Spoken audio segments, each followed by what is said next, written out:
Well, hello and welcome to the Marines podcast on the Odumankuma Maritime News YouTube channel with me, Samuel Miteyim. This week on the Marines podcast, we talk about the unfortunate incident of the tidal surge along Ghana's eastern coast, which rendered over 4,000 people displaced.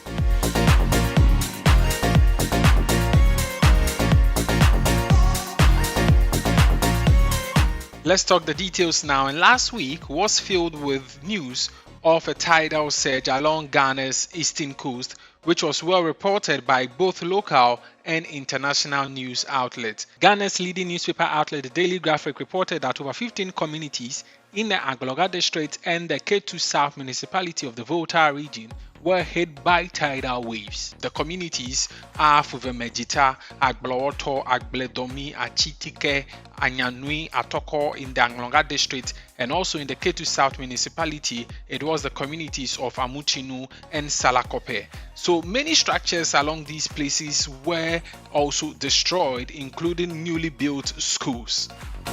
Also, the Daily Graphic did note that a local guest house and a lodging place was also taken down, as well as a health center and several other housing facilities were rendered uninhabitable. The main road along the stretch has been covered with seawater, making vehicular and human traffic difficult. Also, farms were not spared, as many of them have been submerged. A typical example is at Anyanui, for instance, where tomato and cassava farms were also destroyed, a situation which is likely to affect agricultural production in the area. The devastating incident occurred around 4 a.m. on last Sunday, November 7, and forced many of the residents to vacate the affected areas. Also, spokesperson for Ghana's National Disaster Management Organization, Mr. George A.C., told the Agence France Presse that in Keta district, they had over 1,557 individuals displaced and also 239 houses affected. In the Agloga district, they had 1,394 displaced and 134 houses affected, whilst in the Ketu South district or municipality, they had 1,027 displaced as well as 149 houses affected. Mr. AEC also added that this is the third tidal wave they had this year, but then this one turns out to be the heaviest, making it worrying looking at the numbers of people that were affected. Also, the assemblyman for the electoral area of Agbledomi, Mr. Jasper Agbanato, also was speaking with the Daily Graphic, and he also described that the people were shocked by the incident, especially due to the time that it occurred.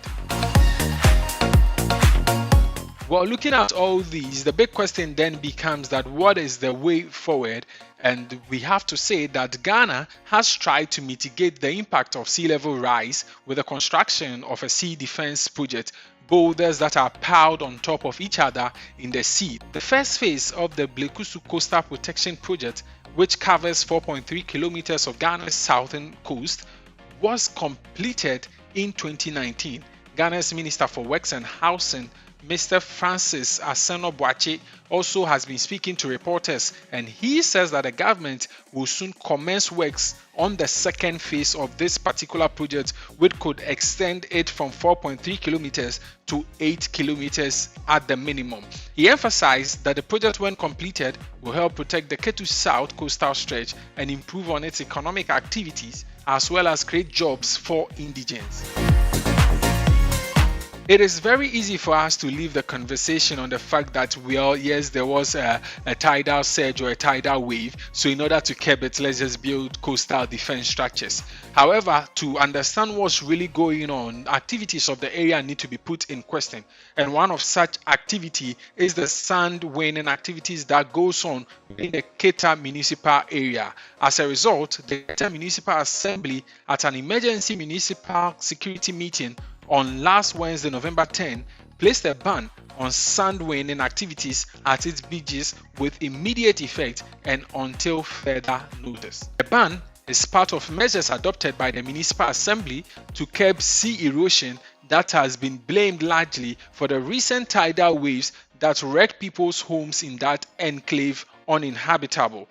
The municipal chief executive, Emmanuel Gamega, in an interview with local news outlet City News, was captured as saying that further stakeholder engagement will be held in the coming days to either enforce an outright ban or regulate sandwinding activities in the area. He also said that anyone who wants to mine sand at the beach must have an Environmental Protection Agency permit. And also, there was a task force put in place to help with this. And the task force is made up of 16 individuals in this committee, and they have heads of various security agencies in the area, some assembly members, and also other allied agencies which have formed this unit or this committee and would act as a body that would help check these activities. He said that they are halting the sandwinding activities while they look forward to further deliberate on their mode of operation, which must be legal according to the law. However, when it comes to putting the right laws in place and making sure that everything is well done as to whether there will be a coastal defense, as to whether the sandwinding activities is prohibited, among many others, there need to be a case where the lawmakers are able to sit down, deliberate, and put together the necessary policies that would help make sure that this goes smoothly. And this has not been a smooth discussion in Ghana's parliament, because during the course of last week, the foyer of the Ghana parliament on Friday, November 12, witnessed a scuffle between two MPs, and the scuffle was all about the fact that the majority presented some photographs and pictures which depicted the nature and extent of the tidal wave that had claimed homes of many within the Keita area. And then the minority came in to argue that the images that were shown were not the right images, and they were using the wrong images in order to advance or gain funds that would rather give extra cash to people of the majority and not necessarily towards the well-being of the local people. And this particular scuffle was between the South Bay Member of Parliament Roxanne Meko and also the MP for Enyaso, Mr. Stephen Amwa, and these two were the ones that were going about with this kind of deliberation and also scuffle or argument that one believes, that's the majority side, believes that, well, there is the need for a sea defense, whilst the minority believe that, well, it's the sandwinding activity that's really causing the problem, and so that should be checked. However, whichever way you look at it, one thing that is clear is the fact that this is an area where the issue of tidal waves or tidal surges have been well documented by scientists over the last decade or two.